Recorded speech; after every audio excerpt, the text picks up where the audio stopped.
பிறந்த நாள் வாழ்த்துக்கள் நர்மதா. பிறந்த நாள் வாழ்த்துக்கள் நர்மதா. வாழ்த்துக்கள். What is that வாழ்த்துக்கள்? பிறந்த நாள் வாழ்த்துக்கள்.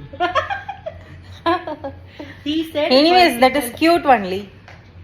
என்னுடைய ஃப்ரெண்டு பிரியத்தா, அவங்களுடைய நேட்டிவ் உத்தரப்பிரதேசங்க. அவங்களுடைய தாய்மொழி ஹிந்தி. அப்பப்போ ஏதாவது அவங்களுக்கு தமிழ் சொல்லி கொடுத்துட்டே இருப்பாங்க. எல்லோருக்கும் வணக்கம், பிறந்தநாள் நல்வாழ்த்துக்கள் இதெல்லாம் நான் சொல்லி கொடுத்துருக்கேன். இந்த மாதிரி பர்த்டேஸ்லாம் வரும்போது அவங்கள நான் தமிழில் விஷ் பண்ண சொல்லி நான் கேட்பேன். அவங்க அது தெரிஞ்சும் தெரியாமலும் தமிழில் விஷ் பண்ணும்போது கேக்கு அவ்வளோ அழகாக க்யூட்டாக இருக்கும். வீட்டில் யாரோட பர்த்டேனாலும் கேக் கட்டிங் மட்டும் மிஸ் பண்ணுறதே இல்லைங்க.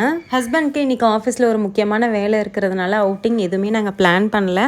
கேக் கட்டிங் மட்டும் பண்ணிட்டு பசங்க வந்து ஃப்ளூட் வாசிச்சுட்டு கிட்டார்லாம் வாசிச்சுட்டு இருந்தாங்க. கொஞ்ச நேரம் கார்ட்ஸ் விளையாண்டு என்ஜாய் பண்ணோம். பர்த்டே சிம்பிளாக இருந்தாலும் ஜாலியாக இருந்துச்சு.